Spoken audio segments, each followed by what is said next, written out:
कहा जाता है एक बार दुर्वासा ऋषि देवताओं से मिलने आए और वहां उनकी मुलाकात देवराज इंद्र से हुई।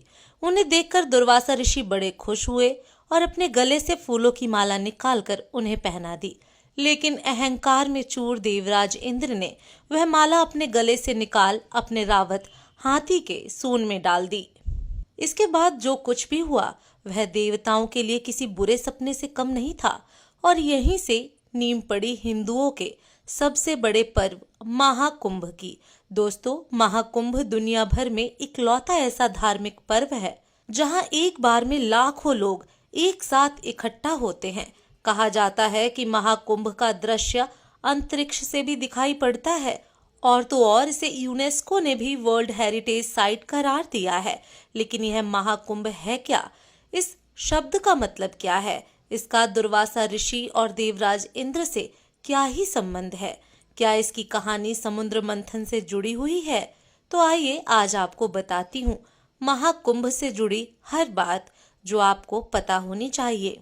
दरअसल कुंभ शब्द का मतलब होता है घड़ा। इसे अगर धार्मिक नजरिए से देखें तो महाकुंभ मतलब हुआ अमृत से भरा विशाल घड़ा।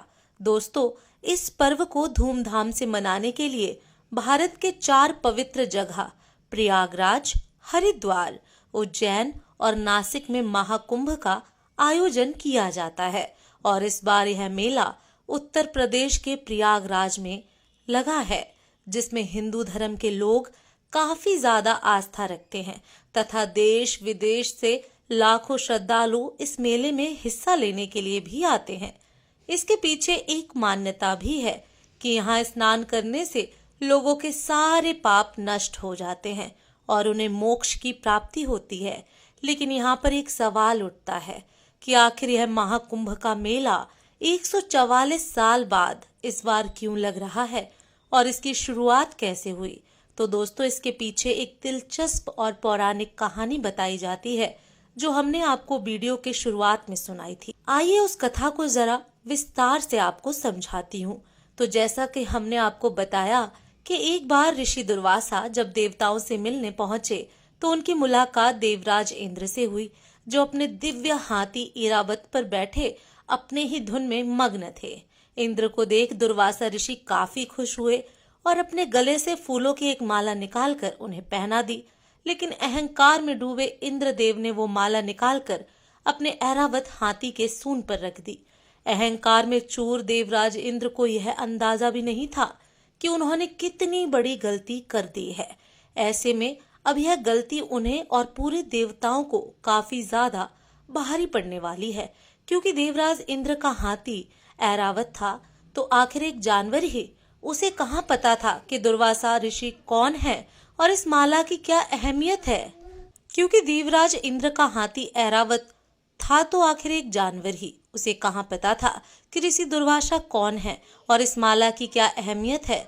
उसने यह माला अपनी सूंड से पकड़कर नीचे फेंक दी और यही नहीं, उसे पैरों से कुचलने भी लगा। ऋषि दुर्वासा वहीं पर खड़े थे और यह सब उनकी नजरों के सामने हो रहा था, जिसे देखकर उन्हें काफी ज्यादा अपमानित महसूस हुआ और उनकी आंखों में क्रोध की ज्वाला धधक उठी। उन्होंने देवराज इंद्र को श्राप देते हुए कहा, इंद्र, तुम देवताओं को बहुत अहंकार हो गया है।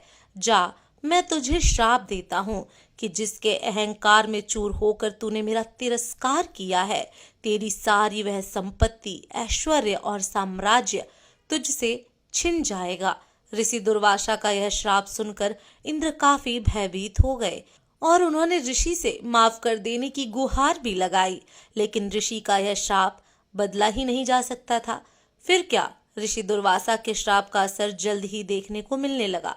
श्राप की वजह से सभी देवता काफी कमजोर होते चले गए और इसका फायदा उठाया राक्षसों ने। उन्होंने देवताओं पर आक्रमण कर दिया और स्वर्ग तथा देवलोक पर कब्जा भी कर लिया। अब अपनी लगातार खराब होती हालत देख सभी देवताओं के बीच हड़कंप मच गया। अपना सब कुछ गवा देने के डर से देवराज इंद्र सहित सभी देवता भागे भागे ब्रह्मा जी के पास पहुंचे और सारी कहानी उन्हें बताई। लेकिन ब्रह्मा जी को भी इसका कोई समाधान नजर नहीं आया। तब वह सभी देवताओं को साथ लेकर क्षीर सागर में आराम कर रहे भगवान विष्णु के पास पहुंचे। जहां उन्होंने विष्णु जी को ऋषि दुर्वासा का दिया श्राप तथा राक्षसों के आक्रमण की जानकारी दी। उनकी बातें सुनने के बाद विष्णु जी ने एक पल सोचा और फिर एक उपाय भी बताया। उन्होंने सभी देवताओं से कहा कि आप सब राक्षसों की मदद लें और इस क्षीर सागर का मंथन करें। इससे जो भी अमृत निकलेगा उसे ग्रहण करते ही आप सभी फिर से ताकतवर और अमर हो जाएंगे। भगवान विष्णु से यह सुनने के बाद देवताओं ने राहत की सांस ली और उनका आभार जताया। इसके बाद वह राक्षसों से मिले और समुद्र मंथन के बारे में बताया। राक्षस भी अमृत के लालच में समुद्र मंथन के लिए तैयार हो गए थे। फिर क्या था, भगवान विष्णु की आज्ञा के अनुसार मदार पर्वत को मथनी बनाकर उस पर रस्सी के जैसे बासुकी नाग को लपेटा गया और समुद्र मंथन शुरू हो गया। देवता और राक्षस बासुकी नाग के दोनों हिस्सों को पकड़कर एक साथ समुद्र मंथन करने लगे, जिसके परिणाम स्वरूप कुछ समय बाद ही समुद्र से तरह तरह की चीजें भी निकलने लगी। सबसे पहले निकला हलाहल विष, जिसके प्रभाव से पूरी सृष्टि में हाहाकार मच गया। ऐसे में पूरी सृष्टि को इस संकट से उबारने के लिए स्वयं महादेव आगे आए और उन्होंने उस विष को अपने गले में धारण कर लिया। इस विष के प्रभाव से उनका कंठ नीला पड़ गया था, जिसके बाद वह नीलकंठ के नाम से भी जाने गए। अब हलाहल विष के निवारण के बाद मंथन दोबारा से शुरू किया गया, जिससे पहले कामधेनु गाय बाहर आई, फिर कौस्तुभ मणि, फिर लक्ष्मी जी और अंत में खुद आयुर्वेद के जनक माने जाने वाले भगवान धन्वंतरी अमृत का कुंभ यानी कलश लेकर बाहर आए। राक्षसों ने जब अमृत कुंभ को देखा तो उन्होंने उसे छीनकर वहां से भाग निकलना चाहा। इसे लेकर देवताओं और राक्षसों के बीच तकरीबन 12 दिनों तक युद्ध चला।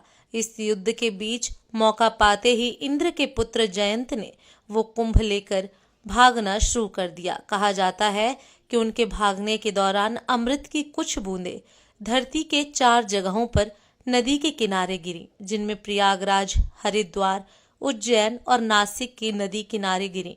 तब से ही इन जगहों को काफी ज्यादा पवित्र माना जाने लगा और इसके बाद से ही यहाँ कुंभ मेले का आयोजन शुरू हो गया। इसके बाद की कहानी तो आप सबको पता ही होगी। दोस्तों, ये तो थी कुंभ मेले की उत्पत्ति की कहानी। अब समझते हैं कि कुंभ हर 12 साल के बाद ही क्यों आता है। इसका जवाब जानने के लिए हमें वापस से पीछे चलना होगा, जब देवताओं और राक्षसों के बीच युद्ध जारी था। देखिए, अमृत राक्षस और देवताओं दोनों के लिए बहुत जरूरी था और दोनों ही पक्ष इसे हर हाल में पाना चाहते थे। इस वजह से दोनों के बीच 12 दिन तक युद्ध चला। धार्मिक शास्त्रों के मुताबिक देवताओं का एक दिन हमारे 1 साल के बराबर होता है और यही वजह है कि हर 12 साल के बाद कुंभ मेले का आयोजन किया जाता है। माना जाता है कि हर 12 साल के बाद ये खास समय आता है जब प्रयागराज में त्रिवेणी संगम, हरिद्वार में गंगा नदी, उज्जैन में शिप नदी और नासिक में गोदावरी नदी के किनारे अमृत रूपी शक्ति जागृत होती है। और यही वजह है कि इस दौरान देश विदेश से लाखों लोग यहाँ डुबकी लगाने आते हैं ताकि उन्हें मोक्ष की प्राप्ति हो सके। तो दोस्तों, अब ये भी जान चुके हैं कि कुंभ के मेले की उत्पत्ति कैसे हुई। आइए अब समझते हैं कि कुंभ कितने तरह के होते हैं। तो बता दें कि कुंभ कुल 4 तरह के होते हैं: कुंभ, अर्ध कुंभ, पूर्ण कुंभ और महाकुंभ। कुंभ मेले का आयोजन हर 12 साल के बाद हरिद्वार, नासिक, उज्जैन और प्रयागराज में होता है। बारी बारी से इसे चारों अलग अलग जगहों पर आयोजित किया जाता है। वहीं अर्ध कुंभ हर 6 साल के बाद मनाया जाता है, जिसे केवल प्रयागराज और हरिद्वार में ही आयोजित किया जाता है। हर 6 साल बाद आयोजित होने की वजह से इसे अर्ध कुंभ भी कहा जाता है। पूर्ण कुंभ हर 12 साल बाद प्रयागराज के संगम तट पर आयोजित किया जाता है। साधारण रूप से समझें तो हर 12 साल के बाद जो कुंभ प्रयागराज में मनाए जाए उसे कुंभ कहते हैं। प्रयागराज में मनाए जाने वाले कुंभ को बेहद शुभ माना जाता है। इसके अलावा आखिर में आता है महाकुंभ। ये मेला हर बार में कुंभ पर आयोजित किया जाता है। यानी हर 12 साल बाद आने वाले कुंभ के जब 12 आयोजन पूरे हो जाते हैं, तब 144 वर्ष बाद आने वाला कुंभ महाकुंभ कहलाता है। यह महाकुंभ हमेशा प्रयागराज में ही आयोजित होता है। इस साल भी 13 जनवरी से प्रयागराज में महाकुंभ मेले का आयोजन हो चुका है। 144 वर्षों के बाद आयोजित किया गया है। यह महाकुंभ 45 दिनों तक चलने वाला है, जो 26 फरवरी को महाशिवरात्रि के दिन समाप्त होगा।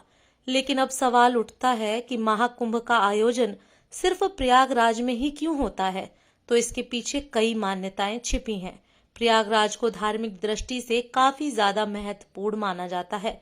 यहाँ गंगा, यमुना और सरस्वती नदी का संगम होता है, जिसे त्रिवेणी संगम के नाम से जाना जाता है। अब भले ही सरस्वती नदी सतह से विलुप्त हो गई है, लेकिन धरातल स्तर पर यह आज भी बहती हैं। इसके अलावा माना जाता है कि प्रयागराज कलयुग के समय को दर्शाता है कि इसके अंत में अभी कितना समय और बचा है। इसलिए मान्यता है कि जो भी यहाँ महाकुंभ के दौरान स्नान करता है, उसके सभी पाप नष्ट हो जाते हैं और वह जीवन मरण के चक्र से छूट जाता है, जिससे उसे मोक्ष की प्राप्ति होती है। तो दोस्तों, यह थी पूरी जानकारी महाकुंभ के उत्पत्ति और उसके महत्व की। अब यह सिर्फ एक धार्मिक आयोजन नहीं है, बल्कि हमारी संस्कृति, आस्था और एकता का प्रतीक है। अगर आप इस अद्भुत आयोजन का हिस्सा बनने जा रहे हैं, तो हमारी शुभकामनाएं आपके साथ हैं। अपने अनुभव हमारे साथ कमेंट में जरूर शेयर करें। वीडियो अगर पसंद आई हो तो इसे लाइक और शेयर करें और जाते जाते पेज को फॉलो करना ना भूलें।